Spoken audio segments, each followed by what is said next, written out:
Hello everyone. आई professor Kamlesh ढोने और आज हम लोग जो डिस्कस करने जा रहे हैं नंबरिंग ऑफ इवेंट। तो किसी भी नेटवर्क में जो नंबरिंग है, इवेंट की जो नंबरिंग है वो कैसे की जाती है, आज हम लोग वो चीज सीखेंगे। तो इसके लिए एक रूल दिया गया था और जिस साइंटिस्ट ने ये रूल दिया गया था उसी के नाम पर ये रूल दिया है, फल्करसंस रूल। इसका नाम ही फल्करसन रूल बोल सकते हो आप लोग, क्योंकि it is done by Fulkerson. Okay.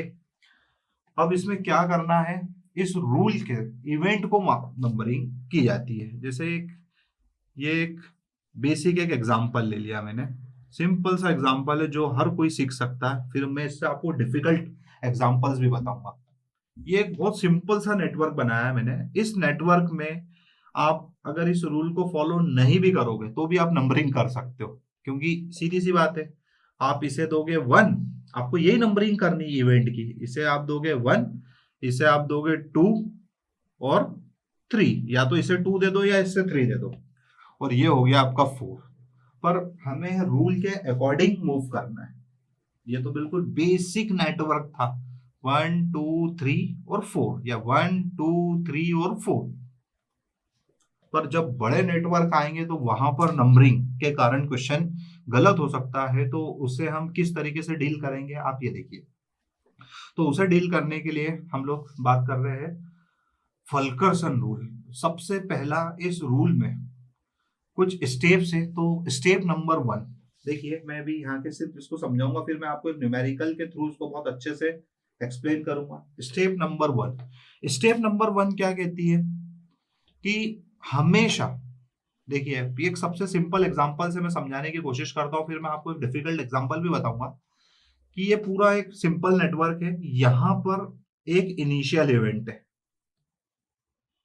और एक फिनिशिंग इवेंट है।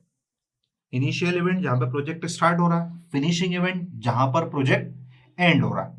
तो जो सबसे पहला जो नंबर जो आप स्टार्ट करोगे, जो एक नंबर है, वो किसे दिया जाएगा, इनिशियल इवेंट को। और जो लास्ट नंबर है वो किसे दिया जाएगा, फिनिशिंग इवेंट को। चलिए, आपको दो नंबर तो मैंने सिखा दिए, फर्स्ट और लास्ट। अभी जो बीच वाले जो नंबर है, इनके भी आपको रूल पता होना चाहिए। तो step number one I think आपको क्लियर हो गई है कि इनिशियल इवेंट को फर्स्ट नंबर और फिनिशिंग इवेंट को लास्ट नंबर। अब हम बात कर रहे हैं स्टेप नंबर सेकंड। क्या कहती है स्टेप नंबर सेकंड? अब स्टेप नंबर सेकंड ये कहती है कि remove all the outgoing arrows from the initial event. फिर से आप समझने की कोशिश कीजिए, क्या कह रही है कि जितने भी आउटगोइंग एरोज है इनिशियल इवेंट में से उनको हटा दो, and it will lead to the formation of new initial event. और उनको हटा के नए इनिशियल इवेंट बनाओ। जैसे इसको मैं एग्जांपल के थ्रू बताता हूं कि इसे तो हमने फर्स्ट नंबर दे दिया। अब सेकंड और थर्ड में देखिए, मैं आपको बताता हूं कि ये जो है इसको अलग करो, इसको हटाओ। इधर से ये भी हो गया वन नंबर, इसको भी हटाओ। अब आपको दिख रहा है, क्या दिख रहा है आपको? जैसे मैं इसको थोड़ा सा ब्रेक करके दिखाता हूँ। जैसे ही आपने ये पीछे का एरो हटाया तो आपको ये कुछ दिख रहा है ऐसा, ये सेकंड है, ये फोर्थ है। यहां से भी हटाया तो ये क्या दिख रहा है, ये थर्ड है, और ये पीछे वाले की तो नंबरिंग हो गई, इसलिए मैंने इन दोनों को हटाया। अब क्या दिख रहा है आपको? जैसे ही मैंने ये पीछे के एरो को हटाया, आउटगोइंग एरो जो आ रहे थे कि नहीं, ठीक है, जो एरो थे उनको हटाया मैंने, तो आपने देखा कि ये फिर से ये क्या बन गया है, it is just like initial event. ये भी क्या बन गया? अब आप बोलोगे कि ये तो दो हो गए, ये तो प्रोजेक्ट में एक ही होता है। आपको इसकी तरह बनाना है, हर इवेंट को इसकी तरह ट्रीट करना है। और ये क्या होता है, इनिशियल इवेंट, या ऐसे टेल इवेंट भी बोलते हैं, जहां से प्रोजेक्ट स्टार्ट होता है। और टेल इवेंट क्या होता है, जहां से कोई एक्टिविटी स्टार्ट हो रही है। देखो, देखा, यहाँ से ऐसा लग रहा है कि एक्टिविटी ये काम चालू हुआ है, यहाँ से ऐसा लग रहा है ये काम शुरू हुआ।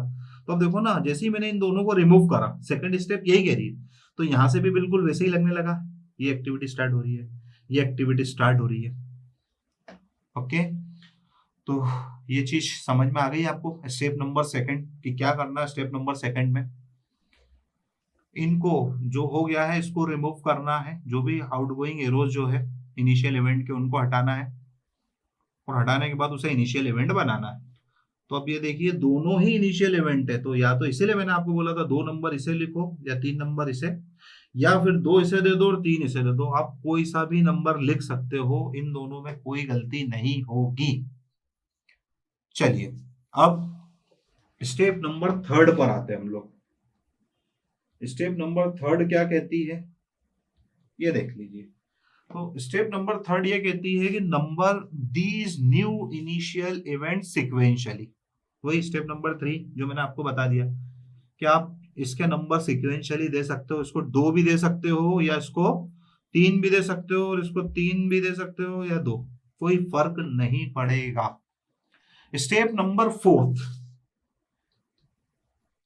फुल्करसन रूल्स के अकॉर्डिंग स्टेप नंबर 4 क्या कहती है कि रिपीट स्टेप 2 एंड 3, फिर से इस स्टेप 2 और 3 को रिपीट करो। ये देखिए अब ये दोनों हो गए, अब ये वाला एरो को हटा दो, ये वाले एरो को हटा दो, हटा दिया।